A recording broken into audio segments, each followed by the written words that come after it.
You see that you have rent to pay. You have to feed yourself. Nobody is coming to save you. Now you they save yourself. I braced up and I developed that skill to be speaking to people, to always appear in my outfit.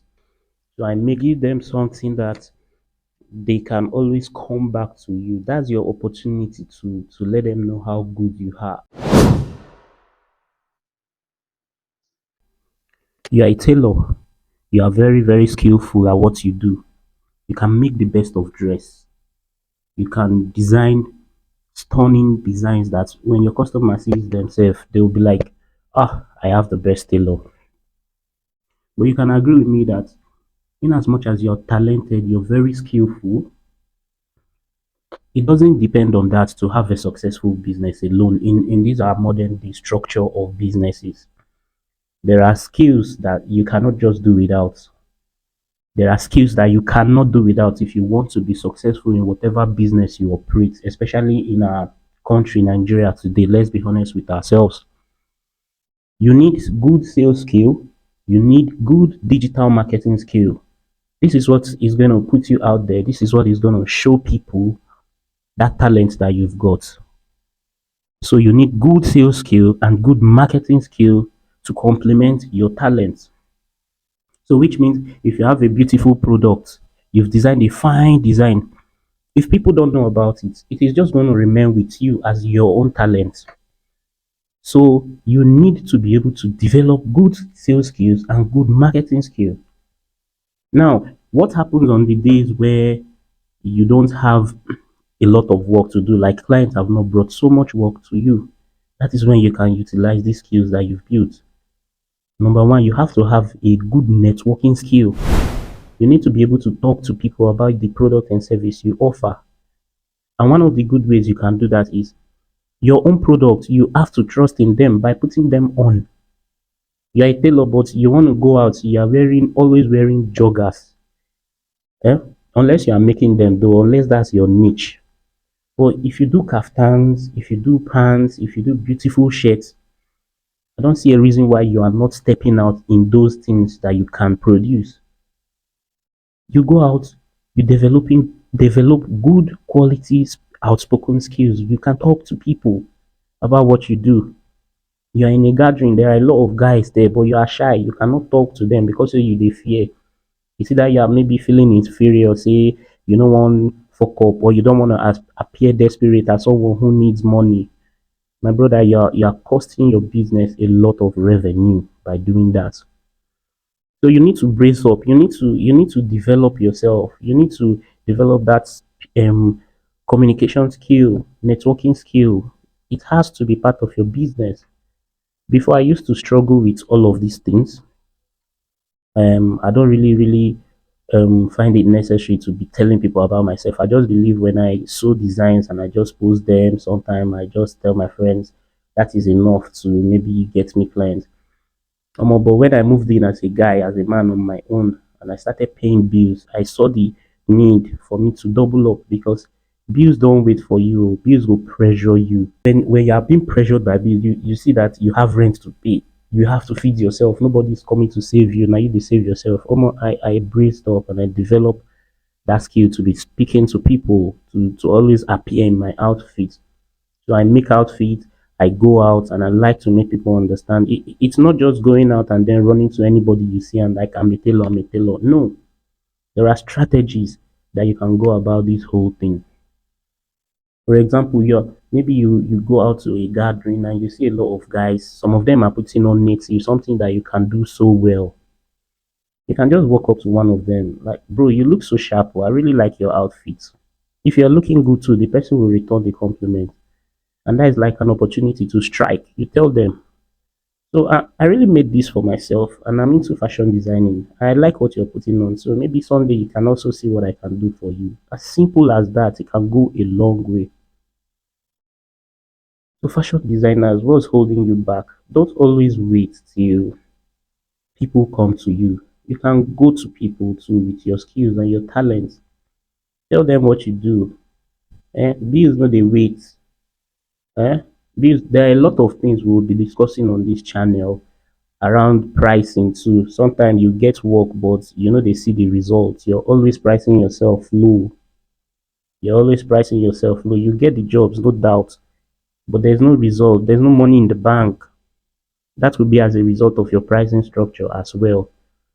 So if you want to really run the fashion business, you need to have strategy. You need to apply strategies to be consistently making money. Well, sometimes it is not as easy as it's been said, but you need to put in the work. You need to challenge yourself. So there are strategies to approach this thing. I'll just give you a few here, and maybe on the next one, I'll continue uncovering the ones that has helped me so far, and the one that has built my business to a certain place. I'm not there yet, but I can guarantee you for a fact that every month at least I dey maintain consistency of some job that I deliver in this fashion business, coupled with some of the side hustles that I do. So now let's say, yeah, you will agree with me as a designer. Not all the time that you have job running to you. There are seasons, and seasons in the sense that sometimes Christmas, sometimes anniversaries, people celebrate wedding anniversaries and other events that makes the demand high in a particular season. But after those seasons, what happens? Do you just wait till the next season to come? Your bills they wait for those seasons too.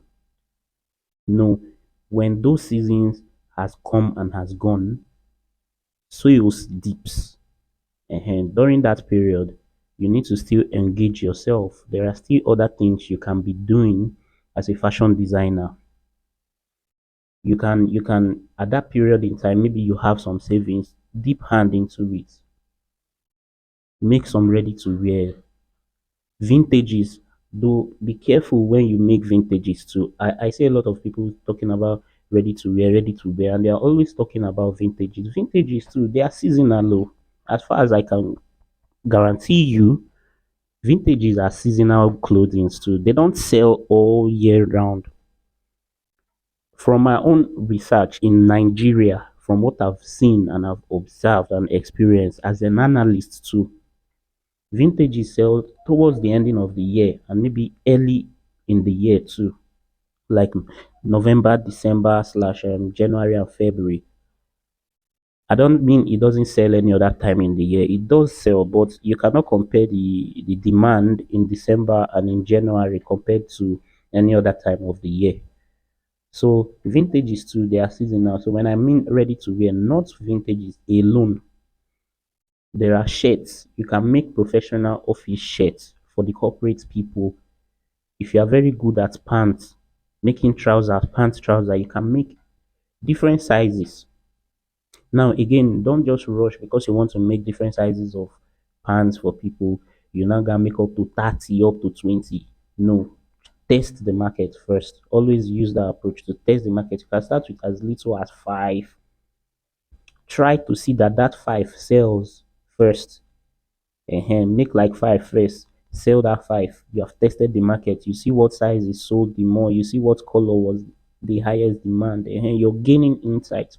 And as you're selling like that, be recording them down. It will help you again to make decisions as to what to create when you want to create the next batch. So when that's why you also need this sales key. You see, sales is very important because if you make those vintages or the pants or the shirts, how do you sell them? It is still sales by using sales process. That's how you can sell them. You don't just make them and keep in your house or probably just be hoping that someone one way or the other would. No, that's why as a tailor these days, it doesn't just depend on the fact that you can finish up nice clothing alone. You can't just depend on that. You need to be on your 2 feet. You need to get up and walk. That is why, if necessary, partner with people. Go to people's DMs on WhatsApp or Instagram or TikTok. Go to people's DMs. Tell them what you can do.